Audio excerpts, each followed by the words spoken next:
रोजच्या जेवणासाठी ही चवदार चटणी जर आपण केली तर एक भाकरी किंवा चपाती आपल्याला जादाच जाईल. आता ही चटणी 3 ते 4 दिवस आरामात फ्रीजमध्ये राहते. तर चटणी पाहण्यासाठी तुम्हाला व्हिडिओ शेवटपर्यंत पाहावा लागेल. नमस्कार, रॉयल किचन मराठीमध्ये आपले सर्वांचे मनापासून स्वागत. आता चवदार चटणी बनवण्यासाठी गॅसवर पॅन ठेवलेला आहे आणि गॅस मिडियम फ्लेमवर ठेवून 1 वाटी मी शेंगदाणे टाकलेले आहेत. आता शेंगदाणे भाजताना आपल्याला पहिल्यांदा मिडियम फ्लेमवरच भाजून घ्यायचे, म्हणजे तवा चांगला तापतो आणि थोडेसे असे शेंगदाणे तापले जातात.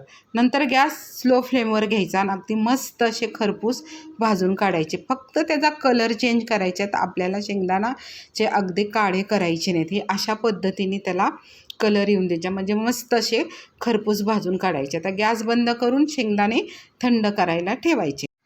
आता चटणीसाठी आपल्याला हिरवी मिरची पाहिजे. आता ही मिरची आहे ही तिखट नसणारी आहे, तर अशा लांबसडक असतात, जरा थोडासा पोपटी कलर असतो त्याचा.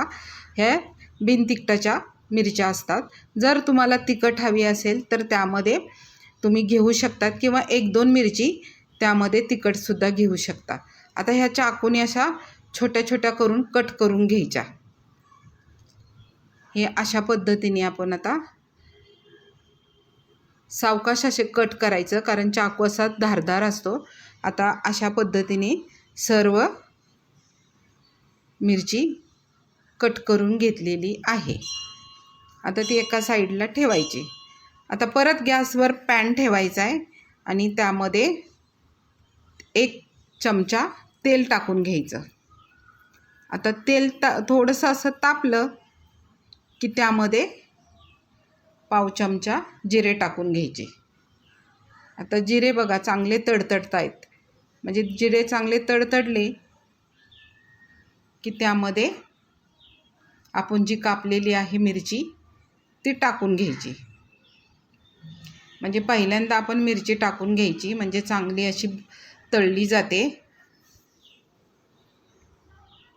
हे बघा असं 1-2 मिनटं चांगली परतून घ्यायची आणि त्याच्यामध्येच आता बारीक असा चिरून कांदा टाकायचा, किंवा तुम्ही चॉपरनी जरी कट केला ना तरी अजून बारीक होतो, तर तो कट करून. आता त्यात 4-5 लसणाच्या चांगल्या पाकळ्या ठेचून टाकलेल्या आहेत. तुम्ही अशा बारीक अशा कट करून टाकलं तरी चालतं, पण ठेचून टाकलं ना त्याचा स्वाद पूर्ण चटणीमध्ये उतरतो. आता 1-2 मिनटं चांगलं परतून घ्यायचं, त्याचा कच्चा पण गेला पाहिजे. टाकून घ्यायचा. आता त्याचाही चांगला कलर आणि चेंज होईपर्यंत परतून घ्यायचा चांगला. त्याचा बघा कलर पूर्ण चेंज झालेला आहे. आता त्या स्टेपला आपण काय करायचं, बारीक असे चिरलेला टोमॅटो टाकायचा. आता टोमॅटो पण चांगला 1 मिनटं परतून घ्यायचा आहे. आता टोमॅटो जरा सॉफ्ट होण्यासाठी लवकर तर थोडंसं असं मीठ टाकून घ्यायचं आहे त्याच्यामध्ये, म्हणजे टोमॅटो असा लवकर सॉफ्ट होतो. आता गॅस मी मीडियम फ्लेमवरच ठेवलेला आहे. मस्त असं परतून घेतल्यानंतर त्याचं एका साईडला असं मध्यभागी गोळा करून घ्यायचं आणि त्याच्यावर 1 मिनटं असं झाकण लावून ठेवायचं. आता 1 मिनटं झाली, नुसती वापस घेतलेली आपण. बघा एकदम सॉफ्ट झालेले आहे आणि सुटसुटीत झालेले आहेत. मस्त आपले हे परतून झालेले आहेत. आता त्याच्यामध्ये काय करायचं, हे शेंगदाणे घेतलेले आहेत.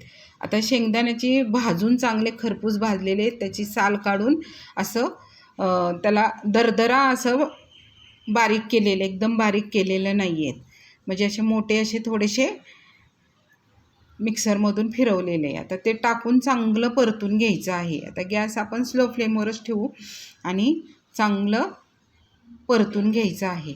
आता तुम्ही जर हा व्हिडिओ पाहत असाल तर एक लाईक करा, तसंच सबस्क्राईब पण करा.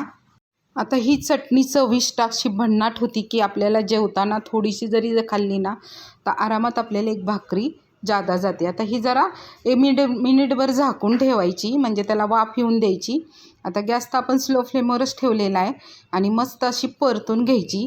बघा किती चांगली सुटसुटीत झालेली आहे चटणी आहे का नाही. आपल्या तोंडाला लगेचच पाणी सुटलं. अशा पद्धतीने आता ही मस्त अशी आपली चटणी झालेली आहे. आता त्याच्यावर असं बारीक चिरून अशी कोथिंबीर टाकून घ्यायची. जरा भरपूर टाकली तर अजून चांगली वाटेल. आणि अजून एकदा मिक्स करून घ्यायचं आता छानपैकी. हे बघा अशा पद्धतीने. आणि ही चटणी आपण लहान मुलांना दिली तरी तिखट न लागणारी चटणी आहे. शिवाय आपल्या घरी ज्येष्ठ नागरिक असतात त्यांच्यासाठी पण ही चटणी एकदम बेस्ट आहे. तिखट नाही, तोंडाला अगदी चव येणारी आहे. त्यामुळे जेवण पण त्यांना व्यवस्थित पोटभर जाईल. तुम्ही पण ही चटणी करून बघा, अगदी नक्की करून बघा. तुम्हालाही नक्की आवडेल ही चटणी. आणि मला कमेंट्स करून पण सांगा कशी झाली ती. धन्यवाद.